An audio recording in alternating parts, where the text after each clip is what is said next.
Take two. The last time Australia and India played, memories were made, hearts were broken. The last time Australia and India played each other, record crowd was there to witness it. Emotions ran high at the Melbourne cricket ground. The last time Australia and India played, the world was yet to witness the pandemic. The coronavirus was just starting to take effect. And now here we are. India is yet again in Australia after almost 18 months for a multi-format bilateral series. Welcome to the Outside View Live. Let's first look at what's in store for India in this tour of Australia. Let's look at the fixtures first. The ODI series starting Tuesday, that is the 21st of Feb. All three ODIs will be played, of course, at the Great Barrier Reef Arena in Mackay. The second match, the second ODI on 24th is a day-night fixture, and then the entire contingent moves to the Gold Coast, the Carrara Stadium, which will witness the pink ball test match. India's debut as a pink ball in the pink ball format. Australia has already played one, and then they move for the three T20Is. But on this edition of the Outside View Live, those things are far away. We are still going to go to Mackay to look at the three ODIs, and I have an Indian and an Australian in our virtual studio. Ananya Upendran is with us, and so is Laura Jolly, the women's cricket editor of cricket.com.au. Let's start with you, Ananya. It's once again a new beginning for India in a foreign tour. Your first thoughts on how this could go, and your first thoughts as sitting here, what do you think will happen? Well, like you said, it's a new tour, it's a new series. So as always, it starts with a lot of hope. And it feels like this is probably India's best chance to kind of erase those memories of that T20 World Cup final, kind of, I suppose, go one up on Australia and maybe even stop that juggernaut that seems to be, it feels like it's unstoppable at the moment. So the series starts with a lot of hope, and I'm hoping that India come out of it again with a lot of lessons learned, and also maybe, things that they've improved upon after that series' loss against England. Yeah, of course, you and I are here in India, miles away from where the action's going to be played. But Laura is a bit closer. Laura, your first thoughts on how this series could pan out? Yeah, it's just so exciting to have cricket back and to see these two teams play again. I know for Australia, it's been such a long wait to play. It's been 6 months without a game, and they've only played New Zealand since the pandemic started and since that World Cup final. So I think it's going to be so interesting to see two of the best teams in the world going head to head. Yes, true that. And let's kind of move on to the big picture, as we like to call it. We'll look at the picture from the top before kind of dissecting bits of it. Mackay is the venue, the Great Barrier Reef Arena. Laura, what could the conditions possibly be like? Because not many international games have been played there. Of course, the Women's Big Bash League has been, some games have been played there. What can we expect there? Yeah, that's been one of the big mysteries, really, because it's never hosted an international game before, and it's had some Big Bash matches there, but not for over 2 years because of the pandemic and the hub last year. So I think the players, a lot of them will go into it not really knowing what to expect. I think one thing's for sure, it certainly won't have some of the pace and the bounce that we would have maybe seen in Western Australia or down in Melbourne, which could play into India's hands a bit. But I have heard it's a very large ground, so there could be some bigger boundaries for the players to try and clear. And the one thing the players keep telling me when I try and ask them about the conditions there is just the crowd. They get great crowds there. They're really loud. And I think that should be a lot of fun for both teams. Tell you what, I'm sure a lot of Indian fans might be watching this, and the fact that you said there won't be pace and bounce, the Indian batters might like it, could be kind of music to their ears. But talking about the big picture, we've seen that India toured England recently. Australia have been out of action since April, the start of April. And is that advantage India for starters? It feels like it. I'm going to say yes, it is advantage India. But again, Australia are playing at home. They are the number one team in the world for a reason. They know how to win. Regardless of the people who turn up on the day, they know how to win. They have a very strong core, maybe an under-strength Australian team. But I wouldn't, say India have a huge advantage over them. It feels like they may have a bit of an advantage, just having a bit more game time under their belt more recently and having played as a unit. but and it is their best chance to kind of stop that juggernaut. So maybe slight advantage, but if they let it go in the first game, I feel like it may be kind of difficult to stop. Remember, Australia are going through a terrific run in one-day internationals, 24 successive wins. This is like the turn up on the ground and they just have a W against their name. Laura, the Indian in the house, Ananya said that it could be slight advantage. Your thoughts on that question? Advantage India, advantage Australia? This is definitely going to be the biggest challenge Australia's faced since starting their 24 wins in a row. I think they're slightly underdone, having not played for 6 months, as you mentioned, missing Shute and Jonathan and Volemic for the first part of the series too. So this is definitely the biggest challenge they've faced in quite a few years in one-dayers. And one thing they do have going in their favour, though, is that they have such a good state program. So they haven't been at home not training for 6 months. They've been training as elite full-time professionals in their states. Victoria have 6 of those players, at least in their state, playing against each other on turf recently before they travelled up to Brisbane. So they still have been having some cricket, but yeah, not as a unit. So that will be an advantage for India in that sense. We saw the result of those training sessions in that one-off warm-up that they played yesterday, where Australia won by 36 runs. But let's move on to the players now in the segment that we like to call Spotlight. Right, before starting, let's take a look at that India's ODI squad. How does it look? It has all those familiar names, but some unknowns as well. There's a surprise as well in Richa Ghosh, the wicket-keeper batter. She was the one who donned the gloves yesterday. Ananya, let's begin with you. And a question on Shafali Verma is almost unavoidable. Your thoughts on how those surfaces could help her? Because as we see, truer surfaces in Australia that could play to her advantage, you think? Yeah, well, I think every Indian batter who's gone to Australia has really enjoyed themselves. I remember back in 2016 when Smriti Mandana scored her first 100, I spoke to her after that and she said, I wish I could just like take those surfaces everywhere I went because they're just so true. And she said it recently on the Scoop podcast as well, that, you know, everyone enjoys playing in Australia because you can kind of just hit through the line because you can trust the bounce. You're not worried about the ball kind of skidding through or keeping low as it usually is in India. So I'm sure Shafali will enjoy herself. She enjoyed herself in the T20 World Cup when the surfaces were slightly slower. So I'm sure fresh surfaces, I'm sure she'll enjoy it because she does like pace on the ball as she showed through that England series as well. Right, let's take a look at that Australia squad as well. They have named the same squad for all formats. Let's take a look at that first. There's no Taylor Fleming in the ODIs and the Test squad, but that's for later. Once again, familiar names. You look at that top 6, top 7, all pick themselves. You go through that squad. There are these bevy of pacers. But let's start with you, Laura, by talking about 2 names that are missing from this squad in Jess Jonathan and Megan Shute. But do you think Australia has all braces covered, even though they missed those 2? Yeah, it is a huge loss for Australia to be without those 2 and Taylor Volemic for the ODIs and the Test. Particularly Megan Shute. She's had that new ball for Australia for 5 or 6 years now in almost every match she's played. So finding someone else to take on that role is going to be quite a challenge. I think Jess Jonathan obviously is the number-ranked ODI bowler in the world, but they do have a ready-made replacement in Sophie Molyneux who'll come into the team. Who they pick to replace Shute, though, is going to be a huge question. Yeah, we've been talking for months now, Ananya, that the pink ball and Megan Shute, this deadly combination, how will Indian batters deal with it? They don't have to deal with it for the time being. Will they be happy? Well, yeah, I think... Sorry. Go ahead, Laura.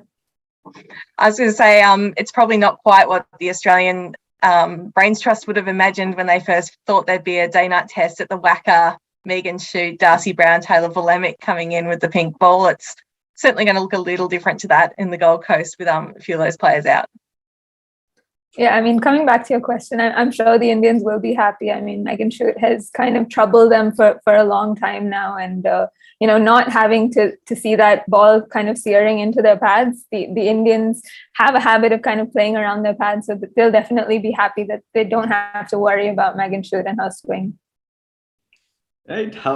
It's funny how you talk about Australia's squad and the attention goes in. I mean, inevitably to the bowling department. But let's come back to India, which also means the attention moves to the batting in that middle order, Ananya. That has been the Achilles heel for India for some time now. Your thoughts on how that could look? Because that warm-up showed something we probably didn't expect.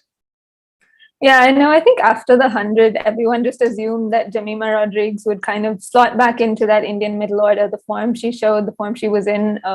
I think it feels like she should be in that middle order. We're not sure why she didn't feature in that practice game, whether it was, she has a niggle or some other reason. But I hope she's still in the scheme of things. But what we did see from that that warm-up game was that Mithali Raj batted at 3. That was something that we were calling for through the series against England, that number 3 is probably the best position for her. It gives her enough time to settle in and pace her innings, and she's a master at that too. So I'm hoping that she does continue to bat at 3 through the series, whether Rodrigues slots in or not. And whether if she's fit or not, Harmanpreet Kaur, I think Richa Ghosh adds a lot to that middle order. I'm not convinced that she should take the gloves, but it feels like she probably will. I think India have a lot of options in that middle order. Pooja Vastakar got some runs, another attacking young batter. So, they have options. It's again a question like with New Zealand, how they use their resources. I think the trouble with India has been that they haven't used their resources as well as they probably could. And this series hopefully will be a step in the right direction going into that World Cup. Yeah, Laura, I can see that Australia jersey behind you, but this conundrum that India has with that middle order, does it please you as an Australian viewer, as an Australian reporter? No, I'm endlessly fascinated by India's batting lineup. There's just, you look at the names in there and seeing how that all comes together in this series is going to be really interesting. Particularly when I spend a lot of my time covering Australia, and their top 6 has been set in stone for years. So it's actually really interesting seeing all this debate around what a top 6 should look like. Yeah, those talks must be too alien for you. But you mentioned that top 6 for Australia is almost set in stone. And even then, I want to ask you, do you see any surprises there in that top order batting for Australia? Yeah, absolutely not. Unless someone gets injured or has to be rested. And then I think we'll see a bit of a reshuffle. But they've just been so solid with that. The only way they'd mix it up, I think, was if they were worrying about left to right hand combinations, and that they might shuffle. But I think we'll pretty much see that same top 6 coming out every match. Yeah, we'll move on. We'll go to the predicted sides, of course, towards the end of the show. But Laura, your thoughts on who could partner Ellis Perry with the new ball, or who could take that new ball for Australia in the first ODI at least? Yeah, I get the sense that it'll be Darcy Brown, just based off what they did in the warm-up match and the battles she was having. It sounded like Matthew Mott was quite pleased with how she went in that warm-up game. So I think it'll be her and Ellis Perry, just to throw a bit of pace at those Indian openers nice and early. And they're talking about throwing pace. Do you see any debut? Do you see a role for Stella Campbell right from the get-go, or they'll ease her into that ODI unit? She definitely made a really good case in that warm-up match with those 3 wickets. My only question is whether they'll use her and Darcy Brown in the same 11.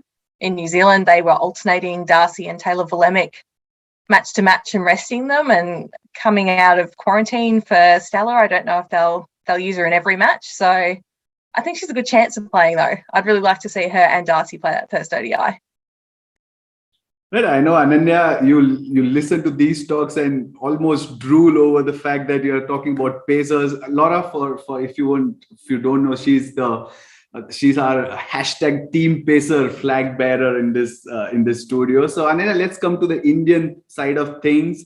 There's Meghna Singh, there's Jhulan Goswami, there's Shikha Pandey. Your thoughts on how that India's pace attack could look?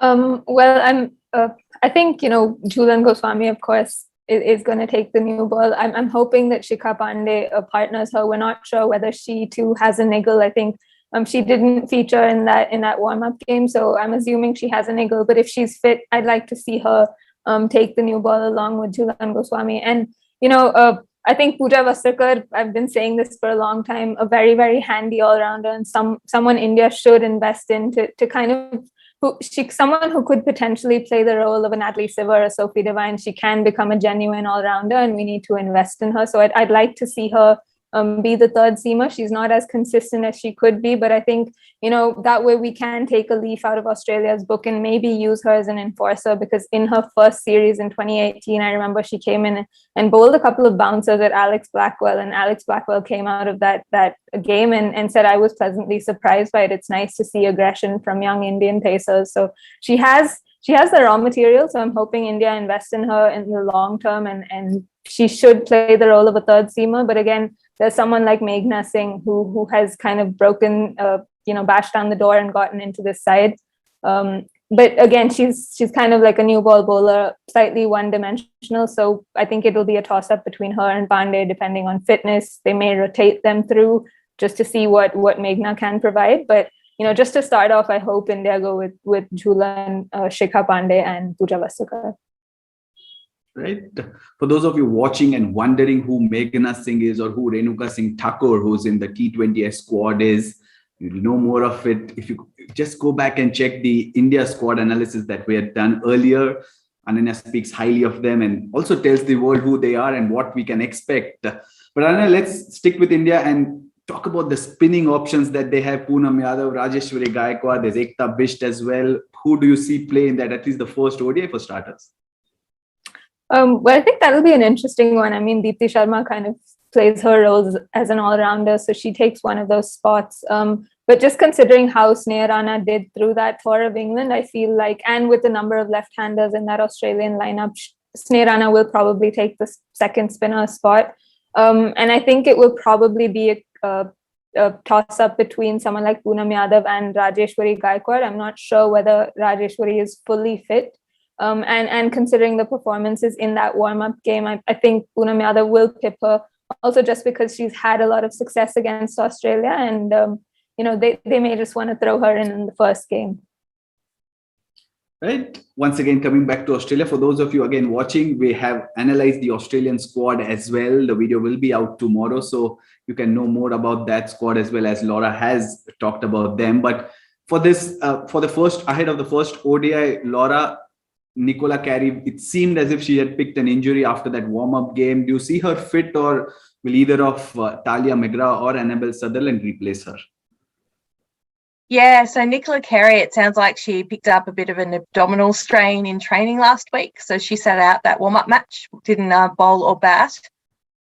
I think it sounds like she should hopefully come up. If she doesn't, I think McGrath or Sutherland would both make really good options, or maybe even someone like Hannah Darlington, who has really been picked more for the T20s, but is quite similar to Carey in that she comes in as that change bowler and bowls a lot at the death like Carey does. So it could even be a surprise there for Darlington. Indeed, because we've seen that Australia tend to have picked Darlington for the T20Is, but as you said, like for like, if that's the word, we might well see her ahead. Right, there you go. That was about the players, the spotlight segment. But before we move on, let's take a look at that fixtures yet again, because the series starts with 3 ODIs and then that one-off pink ball test. We'll talk about that as the series progresses. For now, it's the ODI series preview. There you go, 3 ODIs followed by that 1 test and then 3 T20Is to conclude the tour. Let's move on to our next segments where you come into play, the Ask #the Outside View, where we'll answer some of the questions that you've asked. Right, let's start off with Karthik O's question. He asks on Twitter, where do you ideally see Deepti batting? She looks like a perfect option for 3 or 4, but lower down the order and hasn't been able to accelerate in recent times. Deepti Sharma's strike rates have been friends for some months now. Ananya, your thoughts on that? Oh God, well, this is a really difficult question. I mean, where is Deepti's ideal position is something that India haven't quite figured out yet. I mean, she started off as an opener, bats as an opener in domestic cricket as well. But, over the last, say, 3 or 4 years, she has occupied that number 5, number 6 position. And I think, she has the shots to accelerate early. It's just that I think it's the tempo at which she bats or the time that she takes to do that. that is the issue. And hopefully this series she's able to sort it out. Ramesh Pawar, again, when he took over, was very clear that he wants players to fill in certain roles, and he would define them for each player. So I'm hoping that, if India see her as their number 6, that they, give her very clear instructions of how to go about it. But Deepti Sharma's ideal position is a conundrum that I feel like we'll never solve. Right, let's move on to the next question. KMac2138 asks us on Twitter, Australia haven't played any cricket in last 5 months. India, on the other hand, are coming on the back of multi-format series. How big a disadvantage? We talked about it at the start, Laura, but how big is this disadvantage? Asks KMac. Your thoughts? Yeah, I think it means that India should come in with no rust and be able to hit the ground running. You would think Australia would be a little bit rusty, having not played for so long, but the batters certainly didn't show much signs of rust in that warm-up yesterday with the 3 half centuries. So it could be that Australia's strong state training program that I talked about earlier might have them prepared. But yeah, it is definitely a disadvantage. You don't want to go 6 months without playing a game. Tell me, will it have any impact on their mindset for Australia? Because we've seen that they were the favorites in the T20 World Cup. They came up triumphs. So the habit is to have them as favorites. I think for the first time, they might start a series as underdogs, not by a distance, of course. But will it play on their minds? Will that have any effect, you think? No, I don't think it will. I think at the end of the day, they're the number 1 team in the world. The top 6 or 7 hasn't changed. The bowling attack, there's going to be some nervous young kids coming out against some very good India batters with the ball, but that batting lineup, they're just going to look at that like a challenge, that they need to put 300 on the board every game to make sure that they've got enough runs there to defend. So I think they'll relish the idea of really competitive cricket. Yeah, the Australian in Laura Jolly reminding me that they are the number 1 team. But right, there you go. Let's move on to the next question. Pooja Midge's fan. Oh, there's an Alyssa Healy fan there who asks, many talks on Megan Shute and Jess Jonathan missing out. But why is everyone still not agreeing that there are enough deadly bowlers in Aussie squad? Loudly crying. I mean, who would want to go at it? I mean, it's an Australian question, but it's also a team pacer question. So I think both of you can, but who's going to answer that? I think Laura can go at it. Well, yeah, it's a very good point. They are the 2 highest ranked bowlers in that team, but you've got Elise Perry, who's taken, I think, 298 international wickets over the years, and players like Georgia Wareham, Sophie Molyneux and Ashley Gardner, who've barely put a foot wrong since making their international debuts. So there's plenty of depth there. I think this will be a really interesting test of that pace depth, though, to see how those kids can go. That was the Australian answer. Ananya, they have enough bowlers, you think? I'm putting you in the Indian compartment for the time being. Well, we've said this several times, and it's definitely not Australia's strongest bowling attack. There are chinks in that armor, and it's something that India can take advantage of. But something that we don't talk a lot about is that Australian fielding. And that's what makes their bowlers look as good as they are, or even better than sometimes they are. Because they take all their catches, they stop a lot of runs in the field, they're very aggressive, have very good arms. So they save a lot more runs than India do, or that most teams do. So I think that's that's something that will play a big role in this series, especially, as Laura said, maybe the ground's bigger. So, the fielding plays that much more of a role. So even if this isn't the strongest Australian attack, I'm sure that fielding side will make it feel like it is equally good. Right, let's move on and let's take the last question. Vaishnavi Srinivasan asks, are we sure that Australia didn't play since April 2021? I don't think so after seeing the practice match. Again, absence of shoot. Ananya, did they really not play? Because we've heard Laura say that how hard they've been training, but it's a fair point that you really think they didn't play looking at that result in the warm-up game. Yeah, I know. You look at that results in the warm-up game, you see 350s versus 150, and the Indian 50 came in the lower middle order. So it feels like the team that has been playing is the rusty one, but hey, they are the number 1 team in the world. They have, a very, very strong domestic setup. So, that shows in the way that they've come out. And and done very well in that warm-up fixture as well. Right. Those were some of the questions. Let's move on to the last segment, which I'm sure many of you might be interested in knowing the expected starting 11s for the first ODI. Let's begin with the hosts, Australia. Laura, what could be the predicted, what's your predicted Australian 11 for that first ODI on Tuesday? So the top 7, I think, will be absolutely no surprise. They haven't made many changes to that in a long time. Lisa Healy and Rachel Haynes at the top of the order, Meg Lanning slotting in at number 3, followed by Elise Perry, Beth Mooney and Ashley Gardner. Then I think Sophie Molyneux will come into the team, replacing Jess Jonathan, and if fit, Nicola Carey will still be a feature of that top 8. Georgia Wareham, I can't see her missing out again. So then it's really who fills the last couple of pace spots. And I think Darcy Brown should reprise her role from the New Zealand series, and gone out on a bit of a limb here and picked Stella Campbell to make her debut. Throwing Campbell already into the mix, are you any particular reason for not picking Maitland Brown? Just based off the warm-up match, I think Stella looked really good, and they threw her up quite early in their bowling rotations, so she got a good look at the Indian top order, whereas Maitland Brown came in a fair way down and only bowled 3 overs and I think got a bit of tap. So just on form from one warm-up match, I'm going with Stella. Just got a bit of tap. We are Australia. We are the number 1 side and we won that 25th successive win. Seems to be the mantra for Laura Jolly as well. Let's look at the Indian predicted 11. Ananya, what have you got for us? I'm saying this off the bat that this is my predicted 11 and it's not the 11 that I hope takes the field, but oh well. I'm going with Smriti Mandhana and Shafali Verma to open, Mithali Raj at number 3, Harmanpreet Kaur for Deepti Sharma. I think Richa Ghosh will take the gloves as she did in that warm-up fixture. Sneh Rana, Pooja Vastakar, the 2 all-rounders.